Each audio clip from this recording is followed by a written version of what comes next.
ভাবিনি সকালটা শুরু হবে এরকম খারাপ ভাবে। একটার ডিসপ্লে খুলে গেছে আর একটা পুরোপুরি ডেড। কিছু বুঝতে না পেরে চটপট একটা দোকানে নিয়ে এসে দাদাকে বললাম একটু চেক করে দেখো তো কি হয়েছে, যে ফোনটা চলতে চলতে হঠাৎ বন্ধ হয়ে গেল, তারপর আর অন হচ্ছে না। দাদা খুলে বলল যে চিন্তা করার কিছু নেই, এটা সিপিইউতে একটা ছোট্ট প্রবলেম হয়েছে, আমি এক্ষুনি সারিয়ে দিচ্ছি, আমাকে ঘন্টা দেড়েক দাও, আমি চটপট এটাকে সারিয়ে দিচ্ছি। কিছুক্ষণ কাজ করার পর দেখলাম যে ফোনটা অন হয়েছে অ্যাটলিস্ট। দাদা চটপট সিপিইউর প্রবলেমটা সলভ করার পর বললাম যে দেখো তো পেছনের গ্লাসটাও যে ভেঙে গেছে, এটাকে কিছু করা যায় কিনা।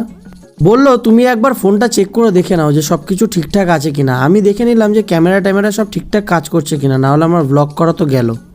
10 Pro Max এর পেছনের গ্লাসটা পাওয়া গেল না বলে বললাম যে ঠিক আছে Note 7 Pro গ্লাসটাই তাহলে লাগিয়ে দাও আপাতত, আর ডিসপ্লেটা যে খুলে গেছিলো ওটা একটু দেখে দিও। চটপট দুটো ফোন রেডি করে আমায় বললো নাও তোমার কাজ হয়ে গেছে। বিলটা কত হয়েছে জিজ্ঞাসা করাতে বললো 2000 টাকা। ভাই শেষ মোমেন্টে আমাকে টাকাটা দিয়ে বাঁচিয়ে দিল।